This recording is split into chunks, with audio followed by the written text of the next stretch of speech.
Assalamualaikum warahmatullahi wabarakatuh.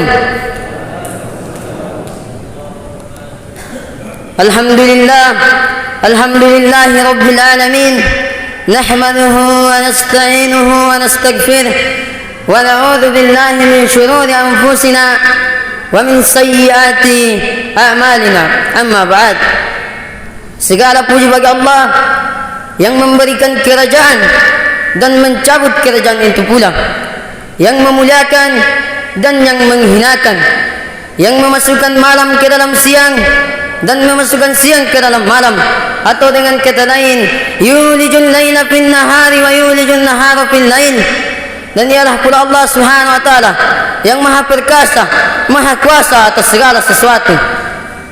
Tidak ada satu tetes pun air hujan yang jatuh dari atas langit kecuali atas izin dan kehendak Allah Subhanahu wa taala.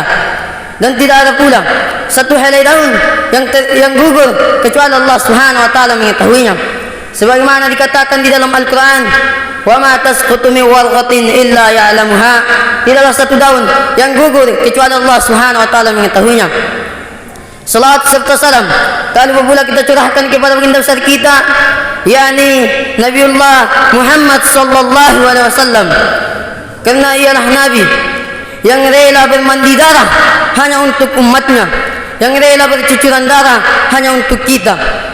Ialah pula nabi yang telah mengeluarkan umatnya dari alam gelap gulita menuju alam yang terang menerang, atau dengan kata lain, alam kekufuran menuju alam keimanan.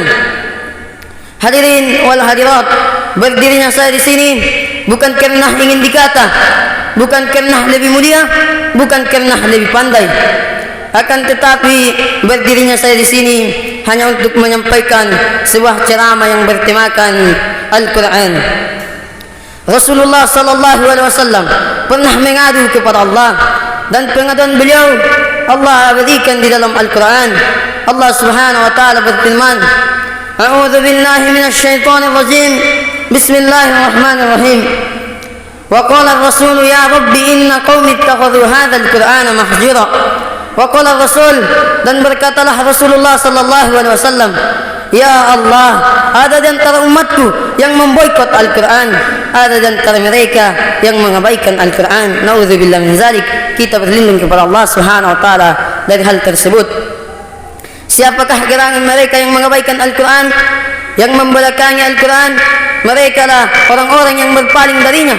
Mereka lah orang-orang yang disibukkan dengan perkara-perkara duniawiah, sehingga mereka tidak lagi memiliki kesempatan untuk kemudian, tidak lagi memiliki perhatian dengan Al-Quran. Padahal kita tahu bahwasanya Al-Quran adalah merupakan petunjuk yang Allah Subhanahu wa taala turunkan untuk memberikan hidayah kepada umat manusia, yang merupakan nikmat yang paling besar. Allah Subhanahu wa taala berfirman di dalam Al-Quran itu sendiri, "Ya ayyuhan nas," wahai sekalian manusia. Kita yang dimaksud, qad ja'atkum mau'izatun min rabbikum, telah datang kepada kalian nasihat, mau'izah, peringatan dari Tuhan kalian, wa syifaa'un lima fis suduri, dan ia merupakan obat dari segala penyakit yang ada di dalam dada-dada manusia, wa hudan wa rahmah, dan merupakan petunjuk rahmat untuk orang-orang yang beriman kepada Allah Subhanahu wa taala. Dan ia adalah kitab yang tidak ada keraguan di dalamnya. Allah Subhanahu wa taala berfirman, "A'udzu billahi minasy syaithanir rajim. Bismillahirrahmanirrahim. Alif lam mim. Dzalikal kitabu la raiba fihi hudal lil muttaqin." Dzalikal kitab, itu adalah kitab, la raiba fihi, yang tidak ada keraguan di dalamnya. Terkadang kita membaca buku yang ditulis oleh penulis yang terkenal. Mereka menulis pada mukaddimah, "Ini adalah hasil usaha kami yang maksimal." Akan tetapi kami menyadari banyak sekali terdapat kekurangan-kekurangan di dalamnya. Jadi tolong kirimkan kritik, saran dan seterusnya. Namun Al-Quran di awal surah Allah Subhanahu wa taala menegaskan, "Dzalikal kitabu la raiba fihi." Itu adalah merupakan kitab yang tidak ada keraguan di dalamnya. Jadi barang siapa yang berpegang teguh dengan Al-Quran, maka ia tidak akan tersesat selama-lamanya di dunia dan di akhirat. Sebagaimana juga jaminan dari Nabi kita Muhammad sallallahu alaihi wasallam, "Taraktu fikum amrayni lan tadillu ma in tamassaktum kitaballahi wa sunnatihi." Kutinggalkan kepada kalian dua perkara yang dengannya kalian tidak akan tersesat. selama-lamanya, yaitu Al-Quran dan sunnahku kata Rasul. Dan Allah juga mengatakan dalam surah Thaha, "Faman ittaba'a hudaya fala yadillu wa la yashqa."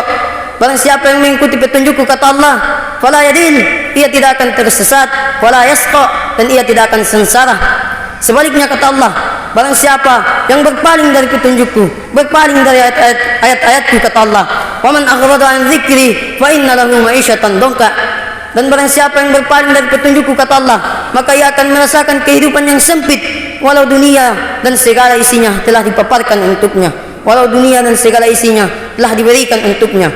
Namun kapan ia jauh dari jalan Allah, kapan ia jauh dari agama Allah, kapan ia jauh dari Al-Quran, maka ia akan merasakan kehidupan yang sempit di dunia.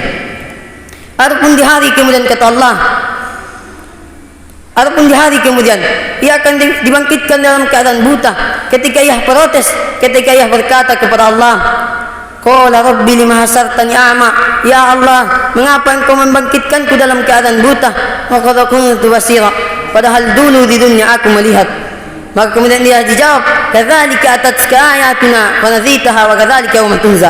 Hal itu disebabkan karena dulu di dunia telah datang kepada kalian ayat-ayat kami, namun kalian melupakannya. Maka hari ini pun kalian akan dilupakan. Al-jaza'u min jinsil amal, balasan sesuai dengan apa yang ia lakukan. Ketika ia lupa dengan Al-Quran, maka ia akan dilupakan di hari kiamat. Na'udzubillah min zalik. Semoga kita menjadi generasi Al-Quran, dan semoga Al-Quran ini bisa menjadi penolong bagi kita di dunia dan di hari kiamat. Yang kata Nabi, yang sebagaimana hadis Nabi sallallahu alaihi wasallam, "Iqra'ul Qur'an fa innahu ya'ti yaumil qiyamati syafi'an li ashabi." Bacalah Al-Quran, karena sesungguhnya Al-Quran akan datang di hari kiamat menjadi syafaat, menjadi penolong bagi orang-orang yang sering membacanya dulu di dunia, yang merupakan kemuliaan bagi kita ketika Al-Quran itu datang menolong kita, sebagaimana dikatakan di dalam Al-Quran, "Wa innahu la dzikrun laka wa liqaumika wa sawfa tus'alun." Dan Allah juga mengatakan dalam surah Al-Anbiya, "Laqad anzalna ilaikum kitaban fihi dzikrukum." Di dalamnya ada kehormatan kalian. Afala ta'qilun? Apakah kalian tidak berpikir? Apakah kalian tidak berakal? Kata Allah Subhanahu wa taala. Oleh karenanya, marilah kita kembali kepada Al-Quran, bagi mereka yang menginginkan kemuliaan di sisi Allah Subhanahu wa taala. Sebagaimana hadis Nabi sallallahu alaihi wasallam, "Innallaha yarfa'u bihadzal kitabi aqwaman wa yada'u bihi akharin." Sesungguhnya Allah Subhanahu wa taala memuliakan sebagian kaum di antara kalian dengan Al-Quran, dan menghinakan sebagian kaum di antara kalian dengan Al-Quran ketika ia meninggalkan Al-Quran. Na'udzubillah min zalik.